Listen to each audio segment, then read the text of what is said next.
بسم الله الرحمن الرحیم. قدرمند لیدونکو اوریدونکو ګرانو هیوادوالو سلامونه احترامات مې ومنئ. نن 15 د دسامبر کال 2015 چې د پنجشنبه ورځ سره سمون خوري ستاسو خدمت کې حاضر یم. د نن ورځې په برنامه کې د خیبر پختونخوا او بلوچستان نه جهادي راپورونه، همدارنګې نړیوال موضوعات او سیمه ییز موضوعات ستاسو حضور ته وړاندې کوم. د برنامې دویمه برخه ستاسو پوښتنې، انتقادات او پیشنهادات چې دي هغه به په دویمه برخه کې تاسو که غواړئ هغه هم لیدلی شي. اوس راځم د سیمه ییز مسایلو ته. په خیبر پختونخوا کې یو مرګونې حمله شوې ده. د هغه هم ټي ټي پي د پهباد په ذریعه یعنې د بې پیلوټه جهاز په ذریعه باندې کړې ده. 6 عسکر پکې وژل شوي دي او ویل کېږي چې 2 پکې ډېر غټ نظامي افسران دي. د میډیا جنرالان وي، خو لا تر اوسه دا تایید نه ده چې ځکه چې اکثرا خلک د ډګروال او د جنرال فرق هم نشي کولی. کېدی چې دا د ډګرمن او د ډګروال په رتبه خو دی وي چې 2 جنرالان هم وژل شوي دي. بله واقعه چې ده هغه په ولسوالي د داودشاه ولایت د کرک کې شوې ده. کرک ورته وایي که کرک ورته وایي، په هلته شوې ده. 9 پولیس پکې وژل شوي دي او اسلحه هم غنیمت نیول شوې ده. همدارنګې یو بله لویه لاسته راوړنه نن د مجاهدینو دا وه چې د کوهاټ ښار په حساب نیولی و او دی وایي چې دغې ته پوځیانو ته یې ماته ورکړې وه. ډېره شدیده سخته جګړه هلته شوې وه. جګړې څو ساعته دوام کړی دی. په هغې په نتیجه کې 50 کسان مړي او ژوندي یعنی دغه د ژوبل شوي او مړه شوي دي. 50 تنه عسکران او دې کې هم سایمن سبان موجود دي. همدارنګې په ټانک ولایت د ټانک ولسوالۍ د تانې خواته را روان د فوج ډله په هغې باندې برید شوی دی. 1 تن پکې فوجي وژل شوی دی او همدارنګې د ډرون د دوی سره چې ډرون یې وهل شوی دی او ډرون یې مجاهدینو خپل په قبضه کې اخیستی دی. د لکي مروت ولایت د نورنګ ولسوالۍ د درګۍ په علاقه کې پر فوج باندې چې قافله یې روانه وه کمین ووهل شو. شمالي او ځاني طرفات ورته واړول شول. همدارنګې په شمالي وزیرستان کې یو پولیس د نامعلومو افرادو لخوا چې په ډیوټي باندې ولاړو نښه شوی دی، ویشتل شوی دی. اما دا د مړینه د مسؤلیت تر اوسه چا په غاړه نه دی اخیستی، ځکه چې مجاهدین خو دغه وکړي هغه موږ راپور ورکوو. مجاهدینو هغه په غاړه اخیستی او قبلوي یې. راځم په نړیوالو موضوعاتو کې. روسیه کې هم د 2 ورځو راهیسې ډېر انفجارات کېږي. یعنې په تسلسل سره 3 انفجاره تر اوسه شوي دي او په 2 کې د یو کې یو جنرال پرون دغه شوی. د نننۍ واقعه کې ویل کېږي چې 3 جنرالان نور هم دغه شوي دي او دا په ماسکو کې دا واقع شوې ده. د روسیې په ماسکو کې دغه وشوله، د انفجار شوی دی، لوی انفجار دی. 3 جنرالان، 15 پولیس افسران دا وژل شوي دي او دا خبر BBC تایید کړی دی چې دا خبر بالکل صحیح دی. همدارنګې په روسیې نه خبر دا دی چې 650 بې پیلوټه جهازونه د یوکراین خواته توغولي دي او همدارنګې 30 میزایلونو نه کار اخیستی دی او دا ویل کېږي چې دا ټول خپل په هدف لګېدلي دي او د هدف د هغوی هغه د پټرول او د ذخایرو ځایونه وهلو چې په هغې کې دوی موافقه شوي دي، ځکه چې په دوی باندې برید کړی و. یوکراین پرون دی هغه صنعتي منطقه یې وهلې وه په سټوروپول کې. نو نن دی خپل بدل داسې واخیسته چې بیرته هلته برید وکړه او د هغې د برق یې ورته قطع کړی دی. په یوکراین کې د اوبو سپلای ورته خرابه کړې ده او همدارنګې د انرژي مرکز یې ورته وهلی دی. همدارنګې د روسیه کې 2 پولیس افسران هغه وخت له منځه لاړل چې کله دی هغه مظنون یا چا باندې چې شک و چې دی ورته ورنږدې کېدل، په هغه وخت کې دی انفجار وکړه او دا 2 پولیس افسران ووژل شول. او ویل کېږي چې دا واقع په هماغه ساحه کې شوې ده چې پرون هغه بل جنرال چې موږ تاسو ویلو چې د وزارت دفاع د تعلیم و تربیه او د عملیاتو رئیس او د پوتین نږدې ملګری و. ویل کېږي چې دا درې نور جنرالان هم د عالي رتبه جنرالانو نږدې وو او د دوی شک په یوکراین دی چې یوکراین هدفمند مرګونه شروع کړي دي او لګیا دی د روسانو عالي رتبه جنرالان چې په حساب خط اول کې اثر لري هغه د منځه وړي او وژني.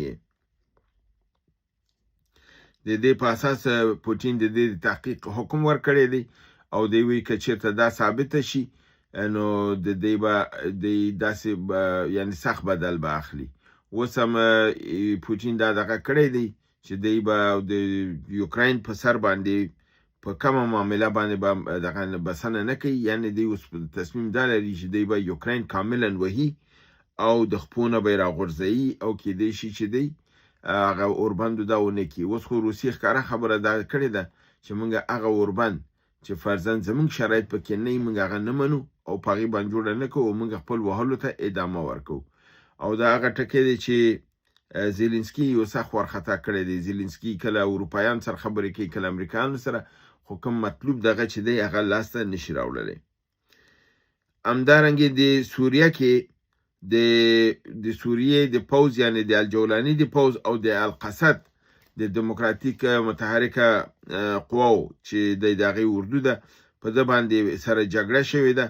د دې جګړه کې د الجولاني د ډلې چې جولاني پکې نږدې ملګري هم دي 40 تنه ویشتل شوي دي، وژل شوي دي او همدارنګې نوره سیمه ترېنه خالي شوې ده. او دا عملیات د جنګ چې دي دا د حلب په ښار کې شوي دي. خپله جولاني د دغې د دوستانو د نفر 40 تنه وژل شوي دي د هغې د ساحې ته په خپله ځان یې رسولی دی، یعنې شمال د سوریې ته تللی دی.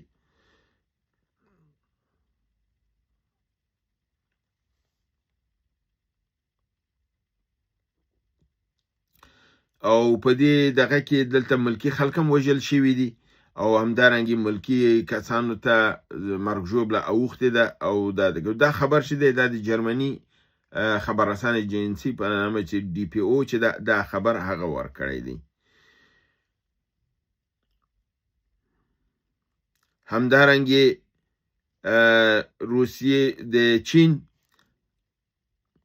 چین خپل 100 میزایله د هغه میزایلونه چې په DF-31 باندې دغه دي او د نوې ټکنالوژي ده دی د مغولستان سرحد ته رسولی دي او دی نصب کړي دي. او دی په هغه حالت نه دي نصب کړي چې فرضاً نارمل حالت دي، دی د آماده باش په حالت کې بارګیري کړي دي، یعنې بالکل تکمې وهلو ته دغه دي چې تکمه وهي او دا میزایل به حرکت کوي.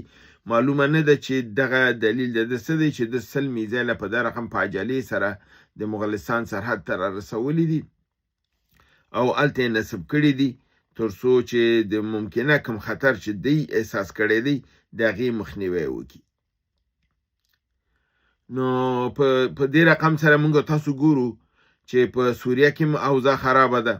د ایران سره هم د امریکې د موضوع چې ده په خپل ځي ته نه رسیږي. همدارنګې په یوکراین کې هم اوضاع خرابه ده. اروپایان لګیا دي د جنګ لپاره آمادګي کوي. جرمنانو دا خبره کړې ده چې تیر یو کال کې یعنې 2015 کې کم از کم 1000 داسې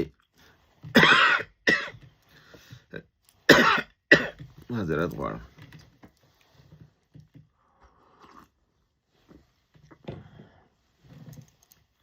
1000 داسې ډرون د جرمني فضا کې دوی لیدلی دي چې راغلي دي، اما دې باندې نه دي پوه شوي دا د کوم ځای نه راغلي او چا دا ادعا هم قبوله کړې نه ده چې دا ډرون د دوی دي که د بل چا دي. یعنې دا واقع هم جرمني اوس ریکارډ کړې ده چې دا موږ سره دا واقع شوې ده او دلته ده کېږي. نو تاسو ته معلومه ده چې اوس اروپایان بالکل په دې یره کې دي چې د دې او د روسانو سره د جنګ امکانات شته. روسیې پرون هم دا خبره کړې وه، نن هم دا خبره کړې ده چې موږ په هیڅ صورت د اروپا سره جنګ نه غواړو. او دا پیام یې ډونالډ ټرمپ ته هم لیږلی چې اروپایان باید مطمئنه اوسي چې زه اروپایان سره جنګ نه کوم، اروپا ته کوم خطر نشته دی. مګر هم که تاسو یوکراین ته راځئ او په یوکراین باندې یرغل کوئ، ځکه چې اروپایانو ویلي دي چې دوی به قوا تیاروي او یوکراین ته به اروپایي قوا راځي. نو روسیې دا ویلي دي چې که د ناټو قوی او که د اروپا قوی، یعنی بغیر د ناټو نه او که د ناټو. دا به زما اول هدف یو دقیقه به ورته انتظار نه کوم چې وخت راغی زه به یې وهم. نو ښکاره خبر ده چې دا اعلان د جنګ دی د دواړو یو د بل په مقابل کې، چې فرضاً که ته دلته راځي او دا برید کېږي، نو دا ښکاره خبر ده چې د روسانو او د اروپایانو ترمنځ به جنګ نښلي. او اروپایانو دا تصمیم نیولی دی چې قوه رالیږي، او روسانو دا تصمیم نیولی دی چې که فرضاً دلته هره قوه راځي، که هغه د ناټو او که غیر د ناټو نه، زه پې برید کومه. او دا احوال ټرمپ ته هم ورکړی دی چې اروپایانو ته دا ووایي چې که زما د یرې نه دا کار کوئ، زه تاسو دا ګارنټي در کوم چې زه په تاسو برید نه کوم، تاسو خواته زه د برید نیت نه لرم. خو که چېرته تاسو قوه راولئ په دغې ته یوکراین ته، په هغه صورت کې ستاسو پاتې کېدل ممکنه نه ده، محفوظه نه پاتې کېږي. نو زه به اقدام کوم او زه ستاسو په مقابل کې به برید کوم. نو دا برید به دا معنا لري چې یعنی ناټو ته اخطار ورکړی دی. نو په مجموعي توګه باندې که موږ تاسو په یوکراین کې وګورو، په سوریه کې وګورو، همدارنګې دلته د چینایانو حالت ته وګورو، په پاکستان او افغانستان حالت ته وګورو، حالت په نړیواله سطحه کړکېچن دی. د صلح خبرې کمې دي، د جنګ خبرې ډېرې دي. ایران هم لګیا دی د جنګ ته کاملا آمادګي نیسي، ځکه ویل کېږي چې اسرائیلیانو داسې حرکات هلته ښکاره کېږي چې چا چې په حساب لیدلي دي، ابزرو کوي یا نظر لاندې تیری، هغې وایي چې اسرائیل لګیا دی آمادګي نیسي د جنګ لپاره. چې دا کله برید کوي دغه نه ده معلومه، خو برید به کوي. او کېدای شي چې دا برید د امریکا لپاره ناببره توګه مخې ته راشي، ځکه چې امریکا د دې برید ته آمادګي نه لري. امریکا ورته وایي دا برید مه کوه، خو دی خبره نه مني او برید ته آمادګي نیسي. نو توکل په خدای وګورو. زموږ تاسو د پاکستان سره موضوع ښه نه ده، دلته هم حالات کړکېچن دي. هیله د برنامه وګورئ، خوا کې دوستان سره شریکې. تر بل برنامې چې بیا ځرېږم، تاسو په لوی رب العزت سپارم. وما علینا الا البلاغ.